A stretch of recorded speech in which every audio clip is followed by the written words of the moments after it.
Amukulike ennaku enkulu mwenna abasobodde okuziyitamu obulungi eza Eid. Alhamdulillah.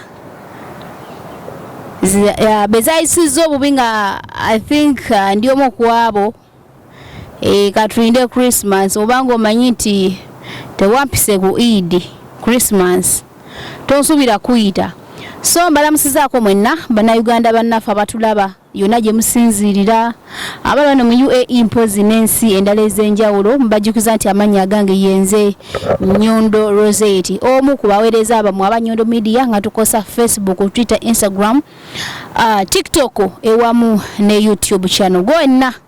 yakatuweyungako ngubadde totulabangako nga gwe mundi gwe ogusoose kwata kagamba ko subscribe okwate ne kade kikuyambeko okuba nti buli tukuweereza bwe utekayo ekintu kyonna kijja kuyambako okubanga omanya ebintu ebyenjawulo ebifa mu ggwanga naddala abaana bano bankuba byeyo mu nsi ez'ebuwalabu n'ensi endala zonna ffenna kitukakatako era kwata vidiyo eno ogisharingireko munno yenna gyali ebeerenge emuyambako. Kino kyankiza okujja okukyogerako eri bannayuganda bannaffe. Inze first of all siri agent era sinonyiza baana mirimu. Kyemanyi nfuna olunaku nfuna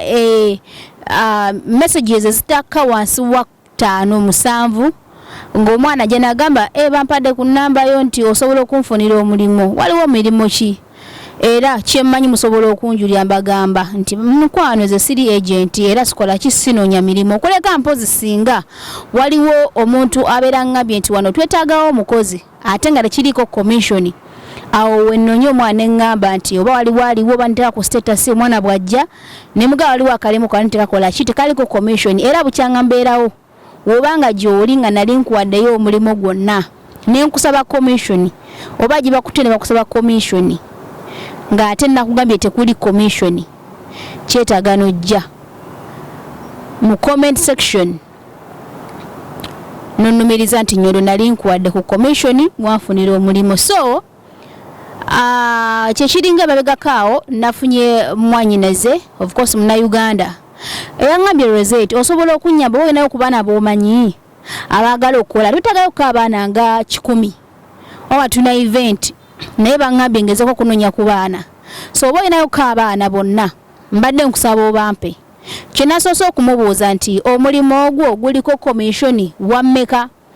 Yangambye teguliko commission olw'ensonga nti gwa nnaku 30 just. So bagenda kubanga basasulwa 6 buli lunaku ekyokulya weekiri owokusula weewali okoleka mpozi oli nga tagadde kusula ku accommodation z'abagabye abasobola okubanga akeera ku ssaawa ze bamugambye okujja kisinzira gy'abeera avudde n'akeera gye nakola ki nakola era n'akulozinga ssaawa zennyini ze bamugambye okola ki okulozinga. So tekimataringa oba asuze mu accommodation zaffe oba si gy'asuze naye tekuli commission ne mugamba okay. So mbadde nga n'abaana ab'enjawulo oba abantu ab'enjawulo abajja nagamba Rozet wano waliwo akalimu omwana mu kiyumba ng'oyo eyo naga Rozet maze contract yange ne sijja kulimba wantu wano wembadde si wabi okitegeera nakugamba mbaddewo kino nakina kiri n'osaba ku visa edala kituufu n'omusa ku contract da kituufu amazeewo emyaka 2 obanga amazeewo emyaka 3 naye nga ayagala kukyusaamu oba ayagala kudda wakatasuubira kudda naye nga ewantu si wabi naga Rozet wantu wabadde wabi singa oba olinayo omwana ng'asobola okujja n'akola yandize n'akola. So kyensooka omubuuza nti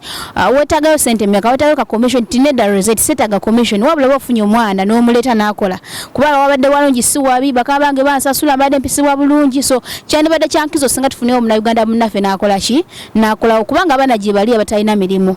Kyensooka okubuuza nkiddamu nti omuntu yenna nga abadde andehedde omulimu kubanga siri agent nkubuuza kuba ze nyina omulimu gwange gwenkola nyina ebintu ebyange byenkola. So sijjangako omwana yina bukyanga mbeerawo ate nga bwe bali ab'enjawulo benfunidde ku mirimu naye sirina mwana gwe nali nsebye wadde 10 kya diramu ne mugamba nti 10 kimpe wabanga gyali wallahi ya Mungu ng'osinza Katonda ng'otya Katonda genda mu comment section ng'otya Katonda ogambe Nyondo olonfuddeko omulimu ate nga bangi bekonekitize ku mirimu emirimu gye ndiringa najjo ng'oli abadde pada ate siginoonya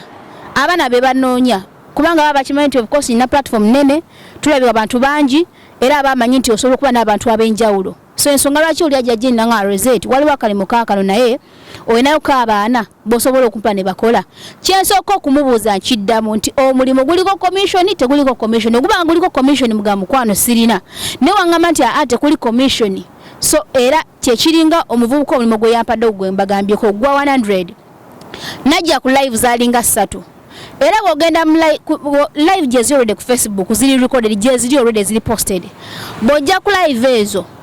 nojja n'owuliriza bwe nalinga nga ŋŋamba abaana n'abagambanga nti banaye waliwo omulimu betaaga abaana over 100 naye omulimu guno teguliko commission era ne nabeera nga ne caption olenga nga nteekawo waggulu nakiteekangako nti tebeetaaga commission so waliwo Abannayuganda bo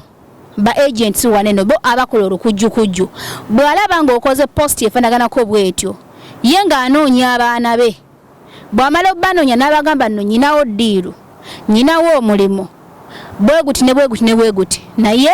njagalayo ka commission bwekati ne bwekati ne bwekati siganye kale obeera agent era nga gwe mulimu gwo kwolya kasente naye ate mulimu ekintu kye tulina okutunuulira nti ennaku 30 tosobola kusoberako omwana ku commission newankubadde mulimu gwo okunoonyeza abaana emirimu n'ofunako akasente naye mulimu ekintu kiraba nti kibeera kikyamu n'ekirala bwebanga waliwo omwana ampadde omulimu kubanga nze kyengobeera kibeera ekintu kimu nti omulimu ogwo guliko commission oba teguliko commission nti n'obanga oli azze okumpa omulimu ogwo nga teguliiyo obanga gwa kiyaayo obanga gwa kifere as long as teguliko commission tebagenda kusaba sente toyina kyofiirwa era ngenda ne bagamba kaaba omwana ne mugamba omanyi waliwo omulimu guno bwe guti ne bwe guti ekirungi kya byonna tekuliko commission genda ogezeeko bwe kibanga kikoledde kola bwe kibanga tekikoledde tokola so bwe mbanga nyina omulimu ogw'omuntu angambye nti wano waliwo omulimu olw'ensonga nti muli Bannayuganda bannago omuntu omulala yandibadde tafaayo nagamba akali wali lwaki mmenyeka lwaki nemenya nze nyina ki so olwokuba tulina platform nene oli wavaayo nagamba waliwo akalima akaliwo bakasa nti tekuliko commission nka postinga bwe nka postinga era nengamba tekuli commission kubanga nkimanyi sina mwana gwe ngenda kutomeza so bwe mba postinze omulimu ogwo nengamba tekuliko commission n'otuuka oli nakugamba nti ate mpayo commission wa sente bweziti weebuuze lwaki Nyondo yagambye tekuliko commission ate lwaki bano bansaba commission de wange mu inbox ombuuze Rozet omulimu gwo wagambye tekuli commission ng'ate batusaba commission nawe kyebuuzeemu toli mwana muto lwaki mba ngambye omulimu gwo teguliko commission n'otika omuntu n'akugamba nti ate tuweeyo akasente bwe kati nawe n'okkiriza n'oziwaayo so bw'oziwaayo ne bakubba kibeera gy'oli kubanga nze mbeera open mbeera specific negwa nti omulimu guno ngufunye weeguti ne bweguti waliwo yagumpadde kubanga nze sinoonya mirimu naye ginsanga nze nganze ate nesagala kotogera Munnayuganda munnange nti omulimu we guli ngamba akali wali kubanga abantu abasinga oli agamba nti yenfaayo ki n'oli wabeeraze nampa omulimu ogwo mbeera ngwagaliza Munnayuganda munnange nengupostinga yenna abeeraze kubanga nzikiriza nti abantu benyina ku ssimu mikwano gyange abajja ne bala sitasi zange era omwana wajja n'agiraba n'ajja n'akwebuuzaako n'omugamba nti yes go and try ekirungi tekuliko commission bwenkwaye ne gutaba ku Facebook ojja kwebuuza nfuniramu wa nfunamu olw'ensonga nti wembeera nga tulina platform tetwagala egasa ffeffeka nga Nyondo Media twagala egasa ne Bannayuganda bannaffe batya nti mu ngeri ng'eyo singa mba nfunye omulimu omuntu ng'agumpadde naye nga sikusabyeko ssente nengupostinga nenguteekayo nti immwe abavaayo ne mujja ne mu inbox nga Rozet nalabye akalimu koolanga yemmwe abantu abaffe abatufollowinga yemmwe abantu abaffe batukkiririzaamu yensonga lwaki nteekayo nempostinga nti however mba sigenda kufunamu naye ate nzikiza nti platform ya Nyondo Media ffenna nga ffe Bannayuganda ebe ino okutugasa kubanga tegenda kugasa ffeffeka ensonga lwaki tosaba kubanga tubaweereza mu kusasulwa ne mu butasasulwa so mba sikoze musango singa mba nkute post negiteekayo azilonga zinkirambise nenkugamba nti omulimu guguno bwegulire teguliko commission so bw'otuuka ewantu ne bagamba nti ateeta commission nga zinagombe tewaliyo commission oba owaayo waaki so ebintu ebisinga tukola ebintu bineeno not simply because nti tuba tugenda kufunamu ssente mulimu ebintu ebimu bye tukola obukozi okitegeera kubanga bw'obeerawo ng'ofunyeko opportunity Munnayuganda bamwetaaga ajja akole sigamba nti olina kyogenda okufiirwa singa oba ofunye omwana n'omuteekayo wadde takuwadde ssente ebintu bye tukola ebiseera ebisinga Katonda mba natusasula gye bujja nze gye buva ne gye bulaga sikulembeza ssente singa mba ngenda kukola ekintu era abaana abasinga mukimanyi n'abajja ne munneebuuzaako kino nakiri ate mwenna mbawa obudde ne mbikula messages however zibeera nnyingi ne nembikulemu kwemu ne making sure nti mba replyinga ne mujja ne mu consulting about something ne mbawa consultation and I don't ask you for consultation fee ne bagamba itoke kola bwoti kyembera simanyi nange nebuuza kansi ngoba nenkuwa ennamba eyo y'omuntu ye naakunnyonnyola oba naakuyambako okitegeera. So connectinze abaana ku mirimu sibasabangako commission era simusaba. Abaana bangi bengaidinze oli nakwebuuzaako nenga simugamba nako nti mpayo fee ya kino tuba mpayo sente kubanga nkoze bwenni nti nedda nze situnuulira sente nti ebiseera ebisinga omuntu oyo nagobera okoledde ekintu ensozi ezasisinkana osobola okusinkana omuntu oyo nga tegwe amwetaaga okitegeera nga gwe amwetaaga olwokuba wamwangwira wamuyambako kubanga abantu basinga bagamba nti tewaliwo alumirirwa nga talina kigendererwa. Of course tewaliwo alumirirwa nga talina kigendererwa kubanga ngenda okukwatibwako nengamba akalimu kano kankapositinge nti Munnayuganda yenna oyo atufollowing atwagala kitegeeza yagenda okujja ku peegi yaffe akalabe bw'anaakalaba aganyulwemu ku peegi yaffe aleme kujja kuseka busesi ajje kukaaba bukaabiro kwatako ebintu eby'ennaku wabula abeere ng'asangayo oba waliyo n'akalimu abeere nga benefitinga mu ngeri emu oba endala. So eberenge benefitinga mugeremo bendera platform ya Nyondo Media. So bye bigambo byange era omulimu ogwo nawidemuko entankane yabaddewo mulimu abantu abahandisa okukola okujjukujju ne bahandika okusaba abaana sente. So mwe namba kubiriza nga bwe nateekawo ne nambika nti akalimu kaakano ayagala okukola agenda akole ki agenze kwete mulimu commission lwaki gwoba okkiriza omuntu okujjako sente nawe noziwaayo temmala gawangayo sente zammwe nti bintu bya commission tona confirminga mulimu tonnamanya nze lwaki ngupostingayo genda akogezeeko as long as todde mu sente zo oba tofiirwa tomanya nti oyinza okusikana ng'olimu gyeguli oba olusinoofuna connection ziso bw'obanga otadde mu sente oba tofiiriddwa era ensonga lwaki nti zo omulimu ogutaliko commission nsobola ogupostinga bw'oba omwana agumpadde era nenkirambika nti tekuliko commission. So bye bigambo byange naye nga bannayuganda mulekeraawo okubanga mweyagaliza mwekka wadde mubeera ba agenti munoonyeza abaana emirimu oluusi emirimu tegibeerayo gye mubanoonyeza just gwe n'olimbalimba omwana bangi mubasuula mu kkubo n'omugamba nti ahawo ne mukamawo tugenda kutwala ne mufuna taxi omwana ne mutuuka ne musula ku kigeti ne mugamba akonkone bibaddewo nnyo omwana akonkona sente zonna zabadde alina yazibawadde takyalina sente za bed space talina sente za transport kumujjeyo gye mwamusudde wabula mwe nga muli heartless temwagala kumanya zilonga mumufunye sente muteeka mu nsawo ne muyisa bannayuganda bannamwe ku nsi engwira bwetyo nze nkimanyi mu bulamu bw'ensi eno wavaayiyamu nti buli muntu kyosiga kyokungula ojja kuyisa omwana wa muno mu ngeri bwetyo nekkiriza oba ogane naawe akaseera ogenda kuzaala ogenda kuzukuza. So bayinza obutakiwaamu gwe naye tomanya gye bujja kiyinza okubukira mu mwanawo oba mu muzukulu wo oba mu mwana wa muzukulu wo. So mbasaba tubeere nga tweyisa bulungi wamu n'okuyambagana nga newankubadde tetulowooza kuba ntitugenda kusasulwa kuba Katonda ye buli okola ekintu ekirungi akusasula mu ngeri emu oba endala. So n'olw'ensonga eyo nze temumalaamu maanyi kuba nti omwana wabeera mpadde akalimo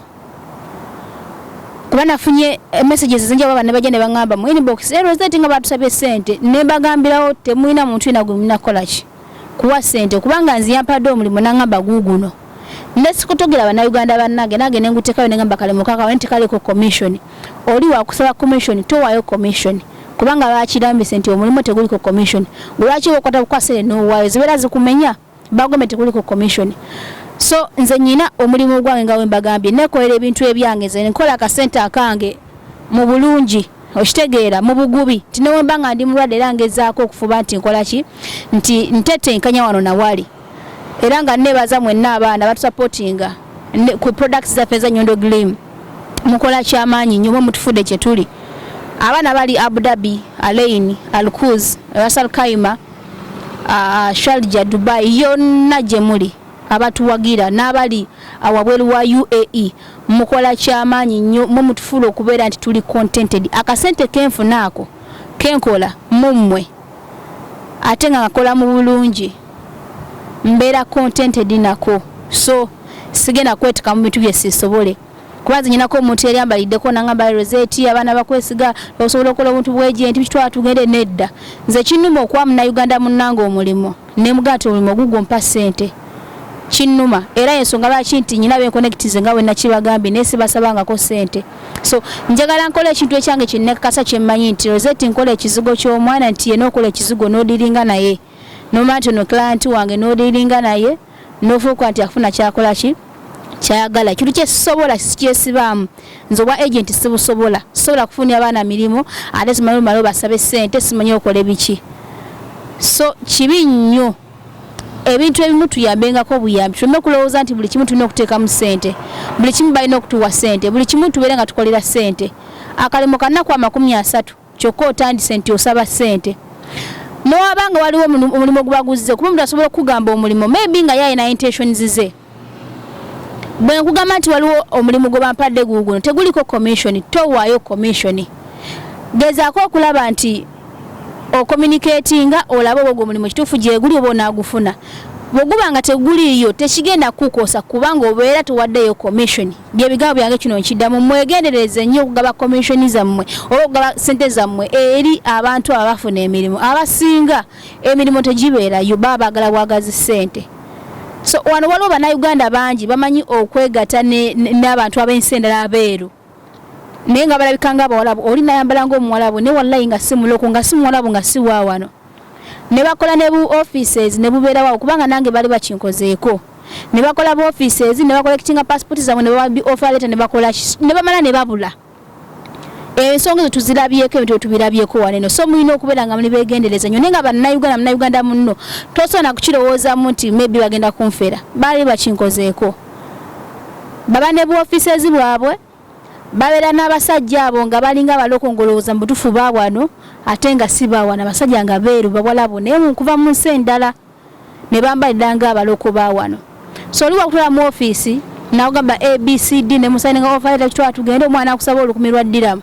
oba 2,000 ng'olwakugamba nti olina kufuna omusala gwa 2,000 oba gwa 1,300 oba gwa 1,350 so nsaba mwenna abaana I think olwakadde kino kankikomye wano olwaleero nja kufunayo akadde n'olunaku olw'enkya nzije mbanyonyole ku nsonga eyo kubanga bannayuganda oba abantu abanonye wano emirimu tubiddwa mu bukodyo bungi bwe tutamanyi so ekijja omanyi kinyaga bitono nja kumwongezeeko kubanyonyolako ku ngeri bannayuganda gye babbamu bannaffe sente eza commission oba ez'emirimu oluusi n'ebyogera byabwe nga bayita mu ngeri y'olukujjukujju nga bakwatagana wamu n'abasajja abeeru ne beefuula okuba nti no baloko baawano naye nga ate si baloko so nja kukomawo enkeera mbere nga giwerako ku nsonga ezo naye nga mpunzika mbagamba nti nze essente etali yange essente etapeereddwa essente y'ekibi sirigenda kugirya singa nali muntu mu ayagala ennyo essente n'okutwalemu esali zange nandibadde ndidde essente mpitirivu nnyo kubanga abaana bangi banneesize nnyo okuva mu biyumba omwana akwata omutwalo gumu n'ekitundu ogwa dirham Nyondo Rozet genda ssente zo zinsindikira abeewaka naye nasigala nga ali contented gwe gwaziwadde gwe muli apanikinga kubanga it happened one day omwana yampa omutwalo gumu n'ekitundu ngenda okutuuka ewaka natuuka leeti nga basindika essente banene aba mobile money yala kusindika ku mobile money nga tebaliiwo so omwana anagezako omugamba mulinga ngamba naswa n'essente zange okulowooza nzikoze ekinzibbye omwana engezako omwetondera munaye nkwegalidde sina kusobola kusindika naye nkya ngamba Rozet kakana I know you will send the money tulaba byokola tubigoberera so sikulamu omuntu asobola okukwata ssente zo n'ozikola ki n'ozirya how much is it so n'abalala bangi omwana akuwa essente zo n'omutima gumu n'ozimusindikira naye nga takutiddeemu so singa nali muntu muyaaye era obanga jolinga lyompadde ku ssente zo nesizisindika nga bwe zina kubeera genda mu comment section ogambe Nyondo wabba ssente zange wobanga waliwo omuntu ina gwe nalinzibye ssente mu lukujjukujju nga ngoso olukujjukujju obanga nyina gwe negase naye kubanga nze connectinze abaana bangi ku muntu gwe nakakasa nti mmanyi nti omuntu ono asobola okufunira omwana omulimu n'omugamba nti omanyi ekiriwo kubanga abaana bajja Nyondo Rozet onayo agent gwomanyi nti mutuufu before nga sibawa nafuneyo gayo omunne mu testing nga bweyafunira omwana omulimu mukwano gwange okuva ku olwo nentandika omuwanga abaana naye nga wavaayamu gusina mwana gwe ngamba nti ngenda kuwa agent naye empaya 10 ngenda kuwa agent n'empaya 5 kabeere agent yennyini sina gwe nali ngambye ti ngenda kuwa omwana omufunire omulimu naye njagala ompeyo sente wavaayamu nguba nali nkikozeeko omukama alaba so ebintu byange mbikola nenga njagala omuntu afune kyayagala just asanyuke kubanga tekina gye kinzijjako singa mba nkuwadde connection entuufu nogenda ofuna akalimu nawe nogenda nokola nobeera happy wadde olina kyompadde oba tolina kyompadde nze as long as you okay as long as ofunye ekyoyagala lyessanyu lyange wallahi yamungu ekyo ne Katonda akimanyi so nabika njogedde nnyo naye era nja kuddamu nkomeko ntangaze ku nsonga eyo eyaba agents abafere ababbaka abaana sente mu bukujjukujju wangi okola ki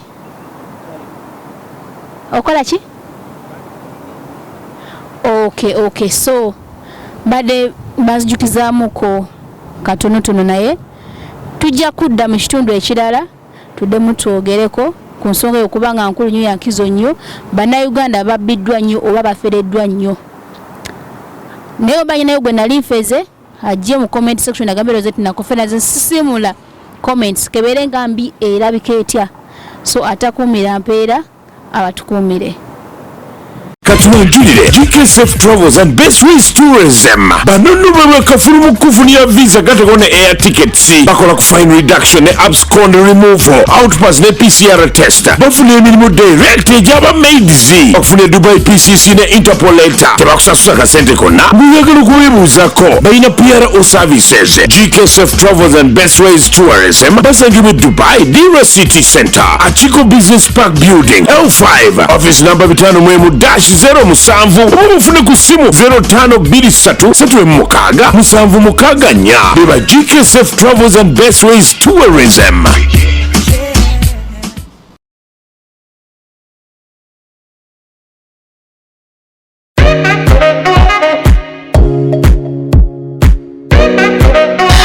Omuganda agamba okuddiza guba mwoyo ate era agamba etasiima ebula agiwa so yensonga lwaki naffe tusiimye ne tusalawo ate okuddiza eri ba clients baffe aba Nyondo Glim mwenna abatuwagidde ku products eza Nyondo Glim naddala ekizigo mwebale nnyo mwebalire ddala era nga mbakakasa nti olunaku olwayo tusazeewo okubawa offer yonna gy'obeera oli nga wandiyeetaaza ate okubanga otambula twahaddewo entambula zaffe zino ziri bbiri era nga just oprovidinga kasente kamafuta kokka ne babeera nga ate bakusaabaza yonna gy'obeeyagadde okubanga ate otambula ampozi n'abasigadde mwenna abandiyagadde okubanga ate mutambulako mu Emirates ez'enjawulo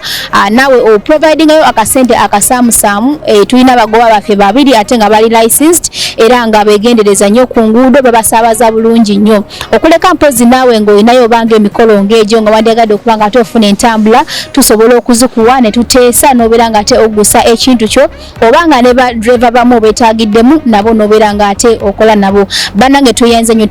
era nga tubasuubiza nti nga ffe aba Nyondo Glim era n'omwezi ogujja tugenda kwongerako ate entambula ey'okusatu kwegamba tubeere nga tugonza ku ntambula zammwe naye okusingira ddala abaana abatuwagidde ku Nyondo Glim mbakakasa nti just wandikako erinnya lyo oba oli Abu Dhabi oba oli Amlu Queen oba oli Sharjah oba oli Fujairah teekako erinnya lyo nti nze Nyondo Rozet Nyondo Glim buli mwana yenna eyatuwagiddeko nkuyina mu kitabo era driver wananzi ajja nantuukirira nja kukeberamu obanga ddala kituufu mwoli bajja kujja bakulu ne bakusaabaze yonna gy'obayagadde okubanga okola ki ng'otambulira era nga twongera okubakoowoola mwenna abaana bakuwagira Nyondo Glim mujje mubeere nga ate mugula products ez'enjawulo tuyina emmere yonna okuva e Uganda tuyina products zonna zino ez'abaami ez'omu buliri n'ez'abakyala okwetereeza era nga n'ekizigo kyaffe kirungi nnyo tetwerusa wabula ngwegadde lightening tuteekako bwe naagala okulabika obulungi okufaananako ngaffe oba n'okutusingako yita ku namba y'essimu 0524680778 ate obeere nga ofuna ekizigo olabike bulungi. Banaye nange neyongera okubeebaza mwebali tusupportinga banaye tuli basanyufu nnyo bagamba etasiima ebula akolaki agiwa ebintu by'entambula tubigonzezaamu banaye Mukama batuweere omukisa gwe wenna akozesa Nyondo Glim tojjanga okwo